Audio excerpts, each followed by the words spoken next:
nama saya Zahra Alifia Yaza, NIM 15012233392. Saya berasal dari kelas AB 4602, jurusan Administrasi Bisnis Telkom University. Hai teman-teman semua, di video kali ini saya akan membahas tentang learning journey dari mata kuliah model bisnis.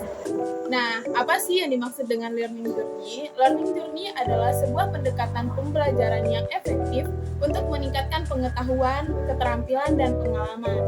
Dengan menerapkan learning journey ini secara tepat, seseorang dapat mencapai tujuan pembelajaran yang telah ditetapkannya. Nah, sekarang apa sih yang dimaksud dengan model bisnis?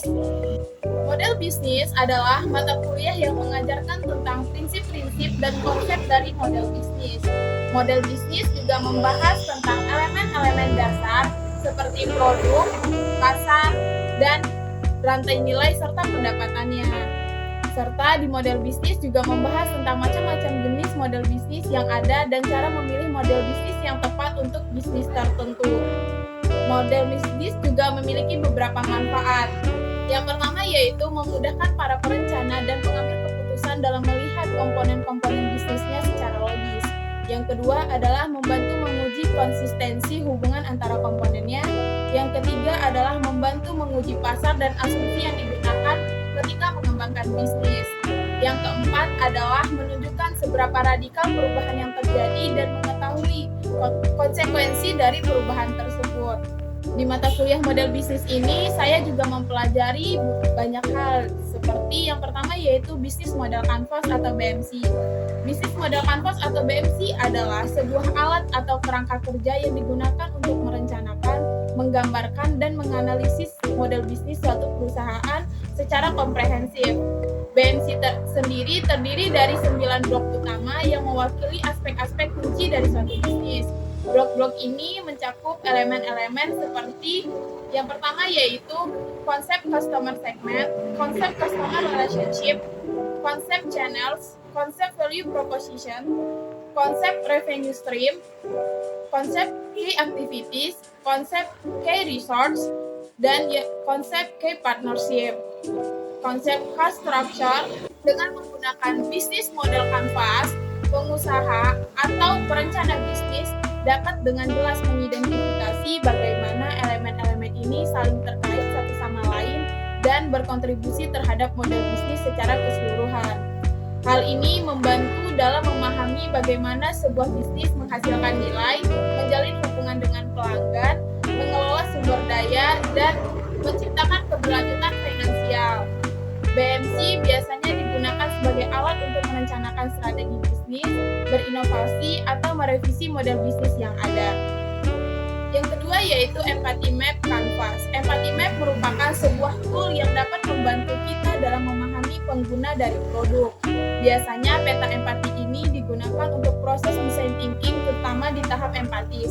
Peta empati ini juga biasa digunakan dalam tahap wawancara pengguna, diskusi antar desainer produk, dan untuk membuat persona yang mana persona ini dapat memudahkan kita dalam proses desain produk.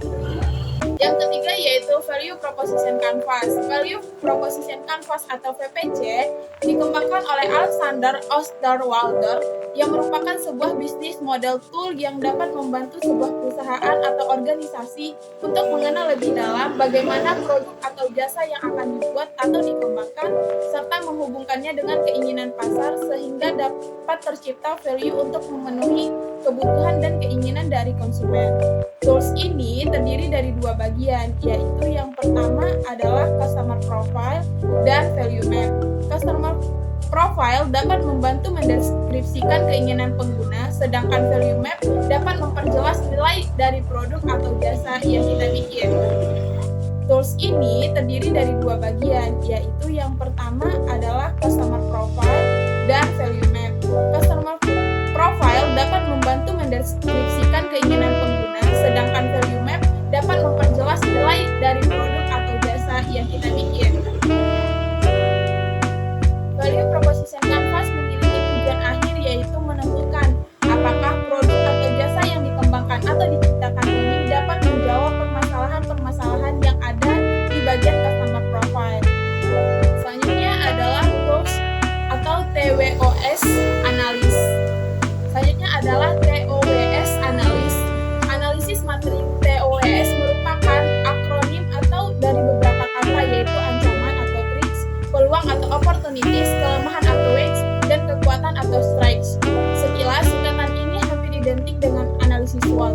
membedakan adalah orientasinya. Matrik TOWS mengharuskan para pedagang untuk mempelajari dan menyelidiki faktor-faktor eksternal. Yang terakhir adalah design thinking. Design thinking merupakan sebuah pendekatan yang pembuatan software yang berfokus kepada calon pengguna. Pendekatan ini sangat memperhatikan keinginan dan kebutuhan dari calon pengguna dalam menentukan sebuah proses pembuatan lebih lanjut. Terdapat 5 tahap dalam pendekatan design thinking. Yang pertama yaitu empatis. Merupakan tahap empatis dalam design thinking adalah langkah awal yang sangat penting dalam mengembangkan sebuah layanan. Pada tahap ini, fokus utama adalah memahami secara mendalam pengguna yang akan menjadi target dari produk atau layanan yang sedang dikembangkan.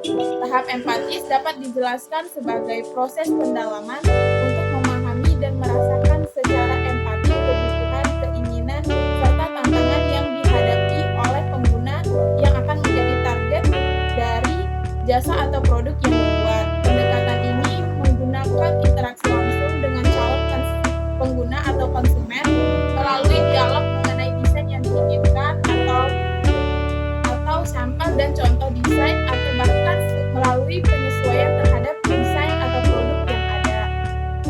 Yang kedua adalah define. Setelah melakukan pengumpulan informasi pada tahap empatis, tahap selanjutnya adalah melakukan analisis terhadap informasi yang telah dikumpulkan. Analisis ini bertujuan untuk menemukan masalah inti yang menjadi tujuan utama dari dibuatnya sebuah produk atau jasa ini. Yang ketiga adalah ideate. Ideate merupakan tahap ketiga dalam proses desain atau produk yang bertujuan untuk menghasilkan ide-ide kreatif untuk memecahkan masalah yang telah didefinisikan pada tahap define. Pada tahap ini, produk atau jasa yang menggunakan kreativitas atau imajinasi untuk menghasilkan ide-ide yang inovatif dan kreatif. Yang keempat adalah prototype, merupakan dalam fase design thinking yang bertujuan untuk membantu pelanggan atau desainer yang saling berinteraksi, berkolaborasi, dan menyelesaikan proyek atau produk secara efisien dan efektif. Dan yang terakhir adalah tahapan tes. Pada tahap ini merupakan tahap terakhir dalam proses design thinking, yaitu produk atau jasa melakukan pengetesan serta validasi atas produk atau jasa yang telah dibikin. Tujuannya adalah untuk menguji apakah prototipe tersebut sesuai dengan keinginan customer. Itulah video saya tentang learning journey dari mata kuliah model bisnis. Terima kasih atas